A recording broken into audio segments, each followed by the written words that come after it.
La Terre n'a pas besoin d'être attaquée pour disparaître. Une planète presque identique à elle s'est déjà détruite toute seule. Vénus est souvent appelée la sœur de la Terre, non pas parce qu'elle est accueillante, mais parce que dans le passé, les deux planètes étaient probablement très similaires. Les modèles climatiques et les données des missions spatiales suggèrent que Vénus a pu connaître une période plus tempérée, avec de l'eau liquide, une atmosphère stable et des conditions potentiellement favorables à la vie. Aujourd'hui, Vénus est l'un des environnements les plus hostiles du système solaire. Les sondes qui s'y posent ne survivent que quelques minutes. Ce qui est le plus inquiétant, c'est que cette planète n'a pas été détruite par un astéroïde ou une catastrophe extérieure. Elle s'est transformée elle-même.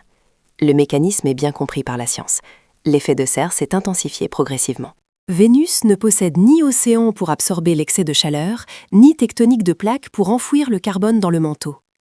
Le dioxyde de carbone est resté dans l'atmosphère, piégeant toujours plus d'énergie thermique. Plus la planète chauffait, plus elle retenait la chaleur. Sur des centaines de millions d'années, Vénus est entrée dans un emballement climatique irréversible. Sa surface atteint aujourd'hui plus de 470 degrés Celsius.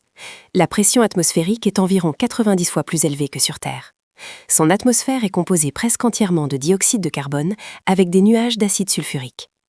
Lorsque l'humanité a tenté d'explorer Vénus, les sondes ont à peine eu le temps d'envoyer quelques données avant d'être écrasées et détruites par la chaleur. Ce n'est qu'avec l'utilisation du radar, capable de traverser l'épaisse couverture nuageuse, que nous avons découvert son véritable visage. Aucune mer, aucune forêt, aucun ciel bleu.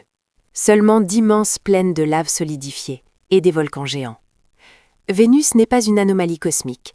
Elle représente une trajectoire possible pour une planète rocheuse qui perd sa capacité d'autorégulation. Ce qui inquiète les scientifiques, ce n'est pas l'enfer qu'est devenu Vénus, mais la question suivante.